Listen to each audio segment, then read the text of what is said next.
प्रश्न उत्तर। प्रश्न, महाराज शांतनु किसके रूप पर मोहित हो गए थे?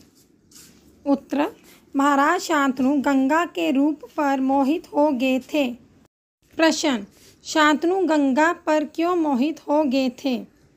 उत्तर, शांतनु उसके सौंदर्य और यौवन पर मोहित हो गए थे। प्रश्न, क्या शांतनु गंगा से विवाह करना चाहते थे? उत्तर, हाँ।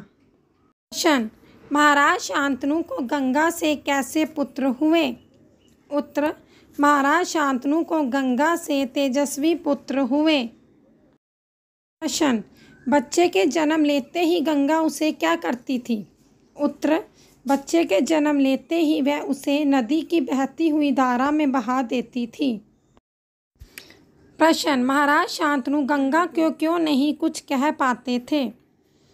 उत्तर, महाराज शांतनु प्रतिज्ञाबद्ध होने के कारण कुछ कह नहीं पाते थे। प्रश्न, गंगा ने कितने बच्चों को नदी की धारा में बहा दिया?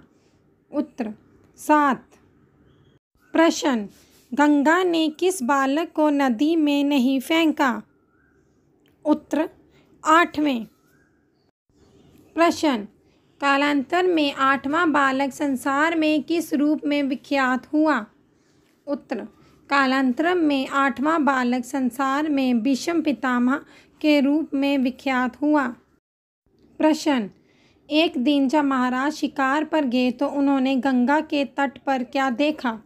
उत्तर, उन्होंने देखा कि एक सुंदर और सुगठित शरीर वाला नवयुवक गंगा की बहती हुई धारा पर तीर चला रहा है।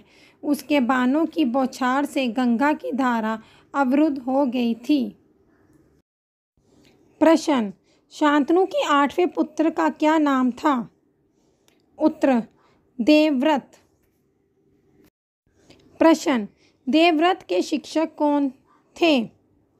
उत्तर, महर्षि वशिष्ठ। प्रश्न, देवव्रत के पिता कौन थे? उत्तर, शांतनु।